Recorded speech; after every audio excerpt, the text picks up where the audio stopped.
Good afternoon, everyone.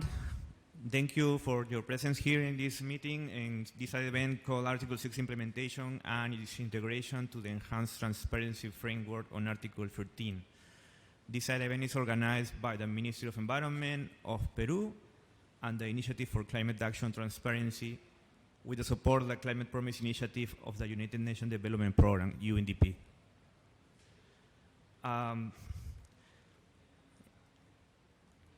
Just to start, I would like to recall the main objectives of this meeting. The main objective is to raise awareness and increase understanding of linkages and integration between Article 6 and the Enhanced Transparency Framework of Article 13 of the Paris Agreement, considering NDC implementation, urgency, and ambition. I would like to invite Mr. Oleg Bulandi, Senior Program Manager of ICAT Secretariat. And more specifically, we have also, among the other tools that we have, I would like to highlight the National Mitigation Measures Registry. This registry is mainly focused on identifying how we move forward on the process related to monitoring and measuring our progress related to the mitigation component of our NDC. Next, please. So this National Mitigation Measures Registry, which we call RENAMI, and if you are also, as I mentioned, we're trying to work on acronyms that make it easier for people to remember. This registry has three main components, or three main ideas or goals. The first one is to register, as a registry is to register mitigation measures implemented in the country. The second one is related to report the progress of implementation of the mitigation measures to all the citizens or to any stakeholder that is interested in knowing what are the measures, what's the progress made, among other information that will be included in the registry. And also the third component, and that definitely is very linked to the work that we're doing under Article 6 here under the UNFCCC, that is related to authorizing the transference of emission reductions or carbon credits. So this is, and this is mainly, this registry is hosted in the Ministry of Environment of Peru. Obviously, it is linked with other sectors as well as other stakeholders, but the idea is that right now we are working, or we have worked on a specific regulation that is going to establish all the components necessary for any stakeholder interested in registering their measures under this registry. Currently, we have put this regulation in for public consultation. We finalized the public consultation around 1 month ago, so we're currently reviewing the comments. We have more than 600 comments received, not only from different actors, but I want to highlight that also from indigenous peoples, where we are doing a very work related to capacity building and technical assistance, so that this is clear and that we can give clarity as well as legal security, including the support of safeguards to promote this process. So this national registry is going to support both, as you can see in your screens, the monitoring and reporting of Article 6.2 of the Paris Agreement, as well as monitoring the implementation of mitigation measures for NDC achievement that is based on what has been approved in Article 13. So this is the process and the links and currently what we have been doing related to the registry. Next, please.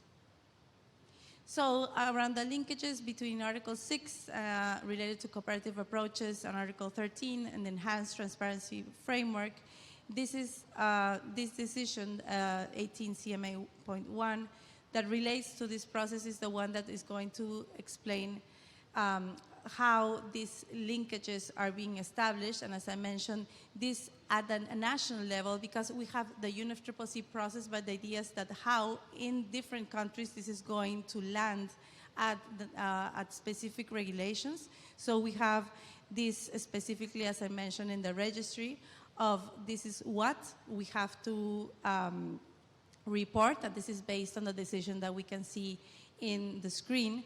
And in the next slide, we can see that this is mainly the how, no? And this was decided in the last COP, specifically related to how this guidance of the operation of implementing the modalities, procedures, and guidelines for the enhanced transparency framework referred to in Article 13 of the Paris Agreement. So mainly this information will also be reflected in our BTRs and specifically on the process that we will be moving forward, and reflected both in the registry that I just mentioned as well as the system that is part of this overall process that we hope to finalize next year. Next, please. So some of the challenges that we're facing and some of the work that we're doing, obviously, as this is a work in progress and there is no definitely one avenue in which to navigate, and obviously countries have to establish this work based also in their legal systems. This is a process that is ongoing and that gives us a lot of interesting information as well as lessons learned related to this process. But on specific challenges, I think we want to highlight 4 that are related to the integration of cooperative approaches in the monitoring of the country's NDC. How do you link this with the NDC? How do you know what's inside and what is outside of the NDC? And this is a process and decisions that have to be made throughout the country and together with the sectors and also with different stakeholders to identify the low-hanging fruit from the not so long-hanging fruit, as well as to how to link all this process and the systems in place. Also, another issue I would like to highlight is related to the systems and this infrastructure. As I mentioned, we have the registry proposed in a consultation process. We hope to have the procedures specifically in place and which will give this legal security to different stakeholders. But one of the challenges that we want, and we want to move forward fast, is the total functionality, the operationalization of this process. So this is definitely something that we hope to finalize during the next year, but definitely this is an ongoing process. Capacity building is always an issue that is necessary and that is part of this process. Most of the people that come to the UNFCCC understand this process, Article 6, the Paris Agreement, but this is not the same in overall for those that don't necessarily work on this process on a day-to-day basis. So definitely capacity building is something that's definitely necessary and that is part of the work that we have to do as the National Authority on Climate Change. This definitely is part of what we want to move forward, and we are also moving with specific documents that can help understand different stakeholders. And obviously the fifth but not the last in importance is the financial sustainability of this process. I know that different countries are discussing this currently of how do you operationalize, how do you sustain, how do you make this sustainable, specifically because these are procedures that governments are going to have to do, and we need to see how this is financed or funded through different ways. So these are the 4 challenges I wanted to share with you, and I think that this is all my presentation. Next, please. Thank you very much. Thank you, Milagros. Absolutely interesting to have this presentation, to share the experience from a developing country of how countries moving forward to develop the enabling conditions to ensure the environmental integrity and transparency related to the NDC implementation and, of course, the cooperative approaches. So in this regard, I would like to introduce our second speaker. who is Miguel Rescalvo. Miguel Rescalvo is a managing partner from Neyen Consulting. Miguel has more than 18 years of international experience leading the improvement of growth of business in the energy, climate, and environment sectors. He has successfully managed operations in Europe, Latin America, USA, and China, which has provided him with a broad exposure to global operations and cultures. So, also Neyen Consulting has developed the ICAT guide on linking Article 6 to the Enhanced Transparency Framework of Article 13 of the Paris Agreement. So I want to give the floor to Miguel, who is in on remote. Please, Miguel. Thank you, Manuel. Just to confirm that you can all hear me and maybe see me. Is that okay? Good. So I shared some slides that we could use during my presentation. I don't know if you can see them now, or should I present them directly?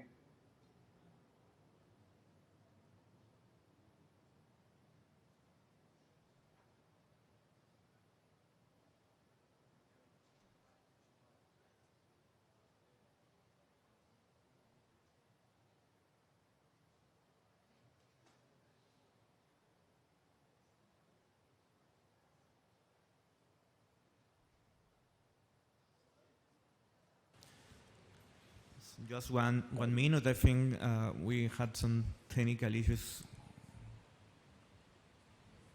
Should I try to share them directly myself?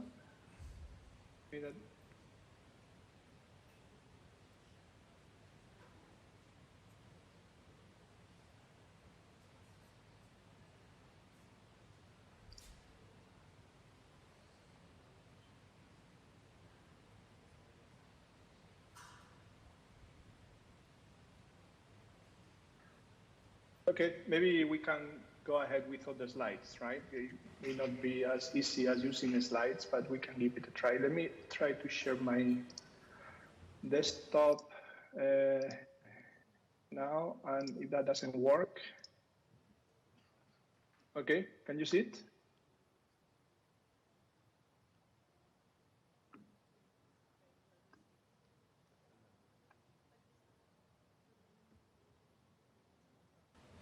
Miguel, you can actually share your screen if you have slides open.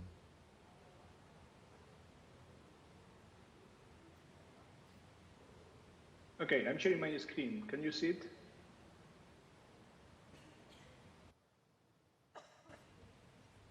No, I'm sorry, we can't. Okay, so what about not using the screen? So let me... It's going to be shared from here, I think. Just 1 minute. Only got one. This one.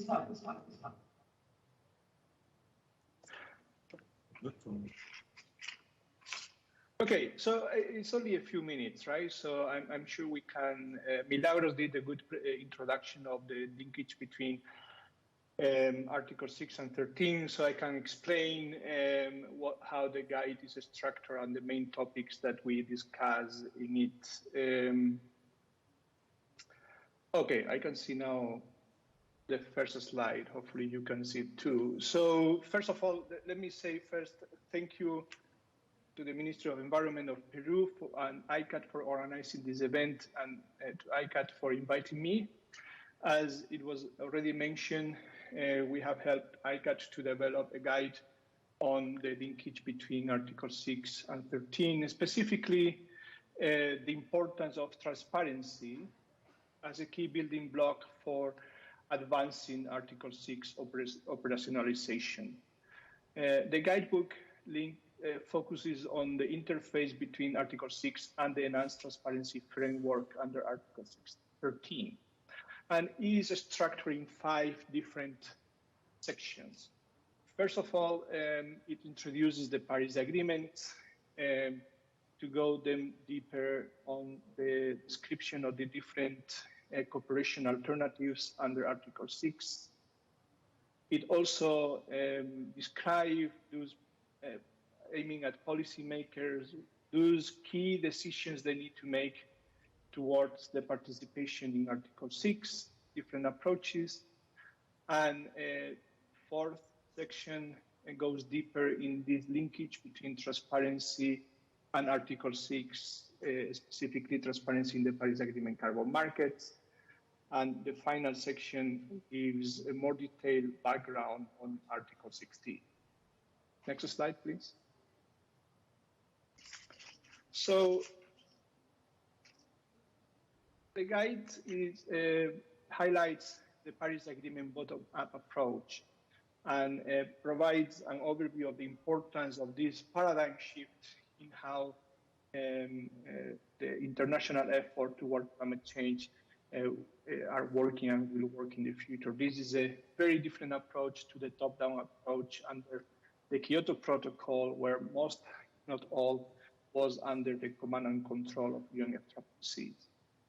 The guide introduces the ambition cycle that requires countries to report national climate action through their NDCs periodically, and then provide and the need to understand what different countries are doing towards the implementation of those NDCs to ensure that this ambition cycle takes us to the desired outcome.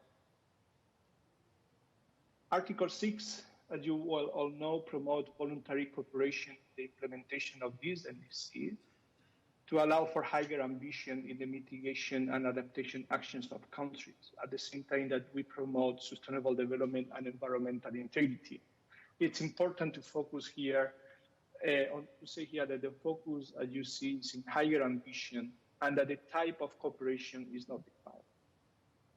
The guide then elaborates on the alternatives approaches that Article 6 introduces, both market approaches under Article 6.2 and 6.4, and non-market approaches under Article 6.8. Next, please. The connection then, as also was mentioned before, between, maybe we can move to the next slide. Okay, while that happens, I would say that the connection then between the ETF and Article 6 is rationalized through two key reporting needs. One of the GHG inventory and also the need to track progress towards the NDC. Again, it's important to highlight that the ETF and the Article 6 are clearly connected through the NDCs, making critical to understand how each country is performing in the NDC implementation. For two reasons. One, as I said before, to understand how far along we are from the final goal of the Paris Agreement implementation, but also to build trust among the parties willing to cooperate with each other in what each party is doing. The ETF provisions on reporting provides then, or aim at providing confidence in the transparency, accuracy, and level of conservativeness of NDC targets, baselines of reference points and trajectories, the NDC implementation status, and the international transactions that are happening. As said before, also by Milagros, I think Article 13 and the ETF introduces specific reporting requirements for parties participating in Article 6 that are explained and elaborated in detail in the guide. And even if you can't see that in the screen, or at least I don't see that slide, these specific Article 6 reporting requirements refer to the initial reports, specific information that is to be provided through the biennial transparency report, and annual registry information to be submitted to the future UNFCCC Article 6 database. In the case of Article 6.4, it also requires specific information to be provided to the supervisory body. It's important to mention, and you can see that in Chapter 4 of the Section 4 of the guide, that all of these reporting efforts will require additional capacity in countries, already mentioned by Milagros. It's important also to highlight, and it is so explained in the guide, that there is no differentiation between the reporting requirements for developed and developing countries, even when Article 13 provides flexibility in how that happens. Therefore, countries need to advance on the design and implementation of institutional capacities and regulatory frameworks to participate in Article 6, to track NDCs and comply with the reporting requirements. You can, I don't know if you can advance the slides, but the last one, to say that there's a specific section in the guide that explain the decisions that countries need to make to participate in Article 6 and the new role and the implications of this participation. First, important to say that there is a new role for developing countries participating in Article 6, specifically Article 6 approaches focus on markets, 6.2 and 6.4, because as you well know, the transaction of IDMOs between parties assisting each other in achieving their NDCs and higher ambition implies a corresponding adjustment to avoid double counting or those transactions to be double counted. And this new role of developing countries has several implications. When it comes to understanding where the country is in the implementation of the NDC, what are the conditions for those cooperations, and which are the mitigation actions that need to be implemented domestically and can be implemented domestically, and which are the mitigation adaptation actions that they need support with. Yeah, we were in the previous one, thank you. So this is very timely to see this here as a conclusion. So the guide in the policy consideration sections explain that there are plenty of opportunities for countries to cooperate through Article 6. These opportunities are linked to the need to mobilizing financial resources towards high ambition climate actions, at the same time promoting technology transfer and projects that the country would not implement itself, and also being able to structure through those Article 6 agreements, but as already done under the Article 6.4 mechanism, specific financing options for adaptation and other mitigation, domestic mitigation actions, establishing the need of share of proceeds in the agreement among countries. The same can be done as a new opportunity to also contribute through, in this case, the cooperative approaches under Article 6.2 to overall mitigation of global GHG emissions, as it's already stated for Article 6.4. The participation on Article 6 also implies some risks that countries need to understand, and we explain that in our guide. There is obviously the risk that needs to be managed to understand that we are not transferring mitigation outcomes that the country needs to achieve the NDC domestically. As already mentioned, managing the risk of double counting is important, and preserving environmental integrity, not only at the country level through the implementation of the ETF, but also environmental integrity at the activity level. To understand what are the provisions in place to ensure that IDMOs that are transferred are real, verifiable, and additional. There are some implementation costs for countries to develop the institutional and regulatory frameworks that I mentioned before.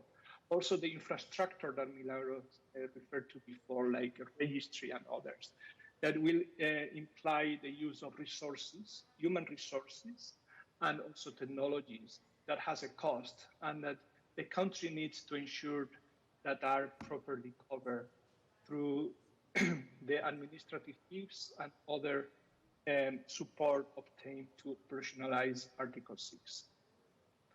As a conclusion, I would say that when addressing these opportunities and risks, the guide tried to explain that all of these are aspects that need to be considered when specifically Article 6.2 agreements for cooperative approaches are put in place among parties, helping each other to achieve the MDC towards higher ambition. There are already some countries that are front runners in this process, some of them present in the room, both from the donor side and the implementation side. And it's important to understand the lesson learned from them and also how to mitigate some of the risks. And we try to explain in this guidebook how to do that. With this, sorry for these technology glitches. I hope that you could follow more or less my explanation without all the slides there, and I'm here to answer any questions that you may have. Thank you. Thank you, Miguel. Sorry. Thank you, Miguel. Well, now I would like to introduce our panel.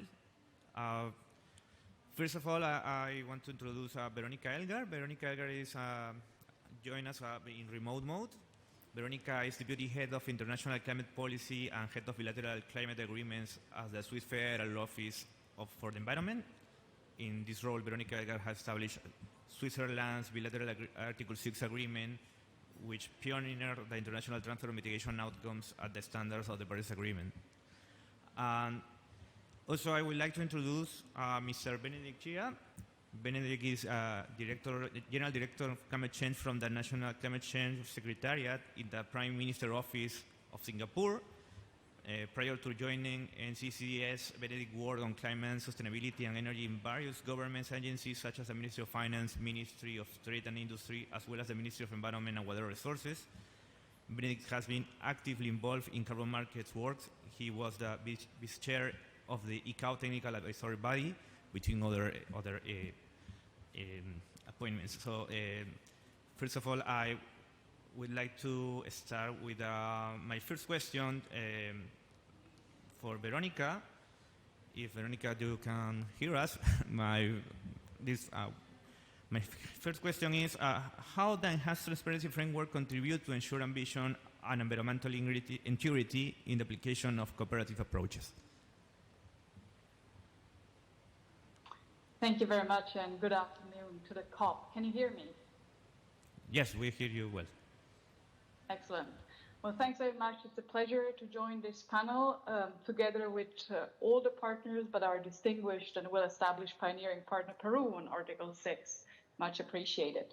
And first and foremost, let me congratulate Peru for the preparations of the national framework for transparency and also Article 6 activities. This we consider is absolutely key to maximize ambition of Article 6 activities and to maximize the benefits of carbon markets for the host country. And I think I'm echoing the previous speakers here. And also thanks very much to ICAT for the work ongoing. I think this is equally very helpful globally.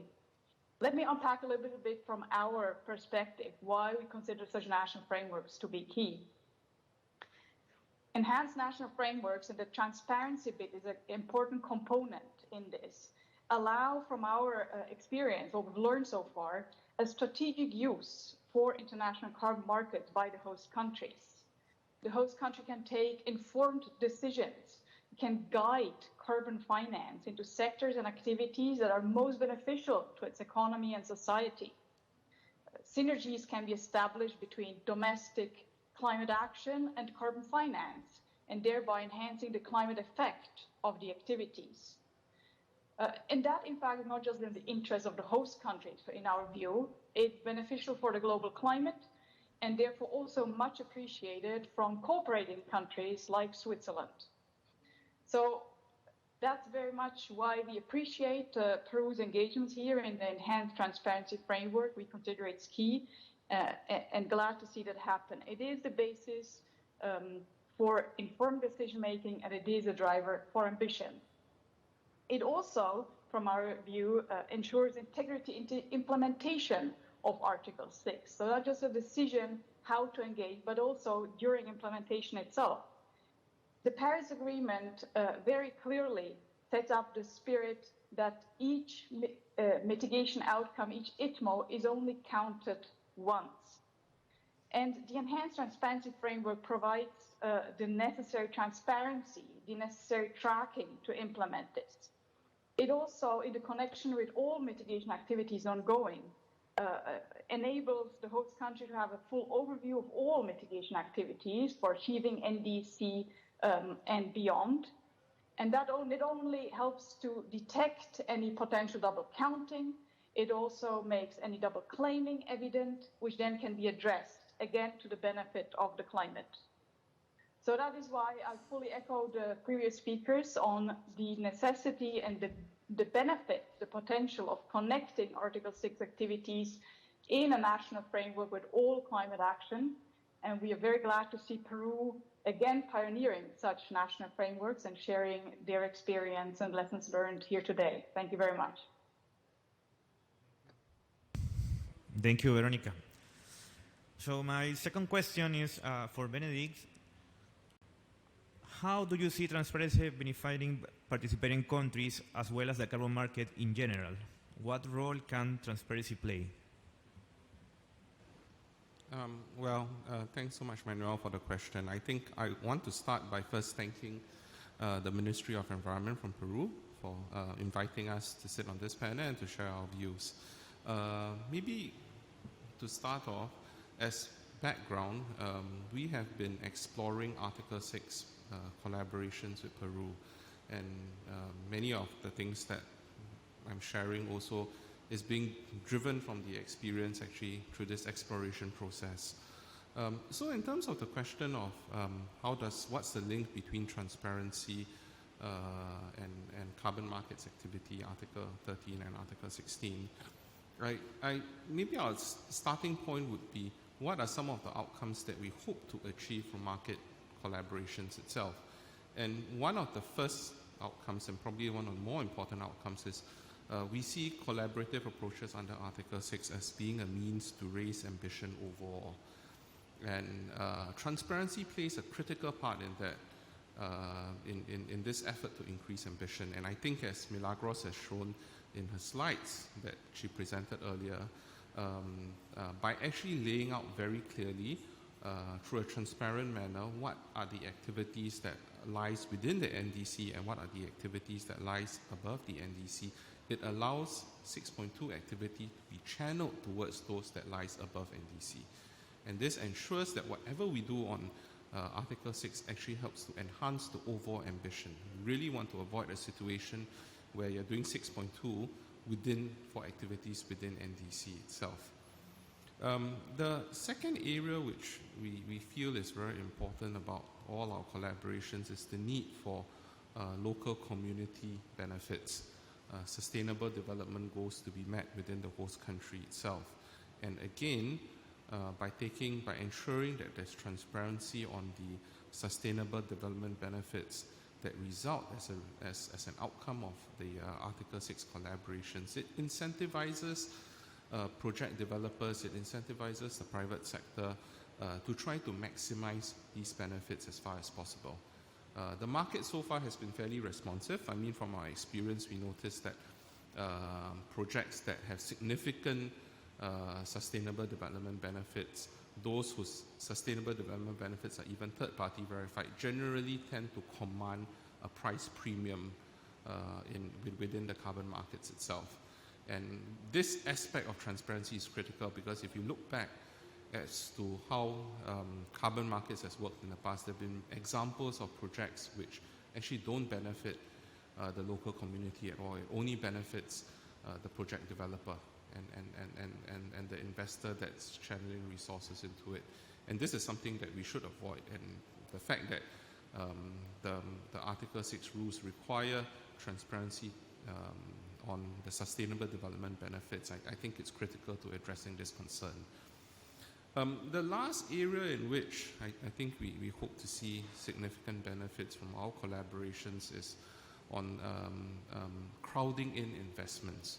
And if you go back to one of the key Article 6 principles, it's about additionality. And additionality essentially means that the economic viability of the project would be affected if you don't have the carbon credit stream itself.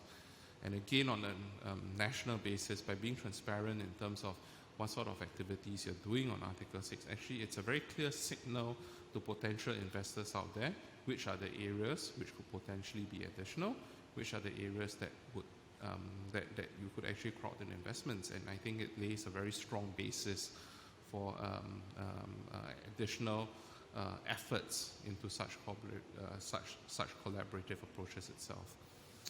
Overall, I would say transparency is actually, if you take a step back, it's critical to actually providing assurance that the outcomes and the goals are actually being met.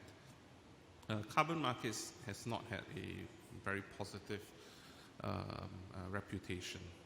There have been criticisms of greenwashing, and I would have to admit that in the past, if you look at some of the activities, I would say that it's probably guilty as charged. But going forward with the Article 6 framework, with the Article 13 framework, I think it gives us an opportunity to put in place a system that builds on what we have previously, and to demonstrate and to signal to the rest of the world that activities that take place under Article 6 are credible and are a legitimate way for various countries to meet their emissions goals while helping to advance overall ambition on climate itself. Thank you very much.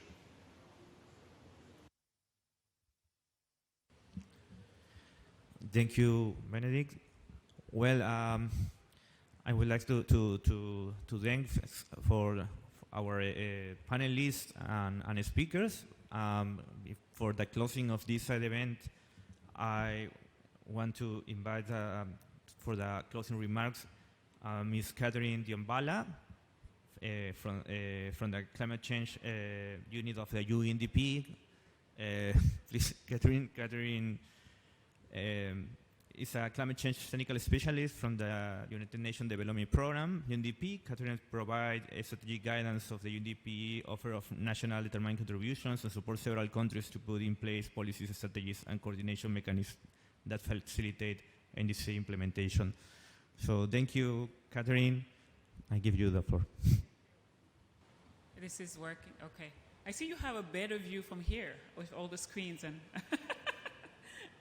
hello, everyone. I'm so happy to be here. Thanks again, Miguel, for having us.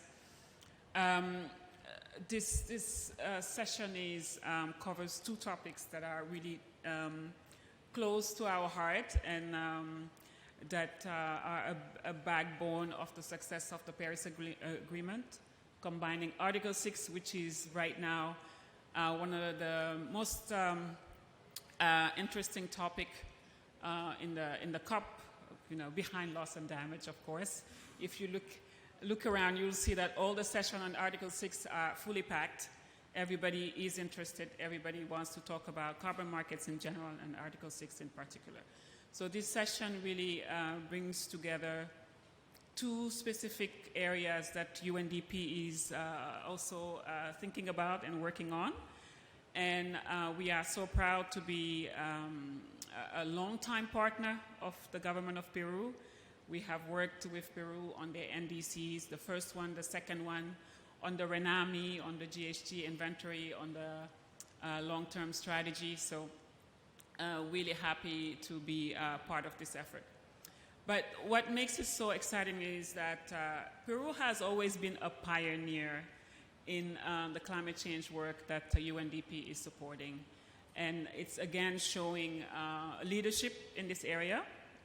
So many countries that we work with want to learn from what you are doing. So really, really happy to be part of this process and also working with ICAT. And I think Miguel is also going to be supporting another country in, I think, Cote d'Ivoire. So it's good to have this experience from Peru, exchanges with the countries, because we are all asking ourselves the same question.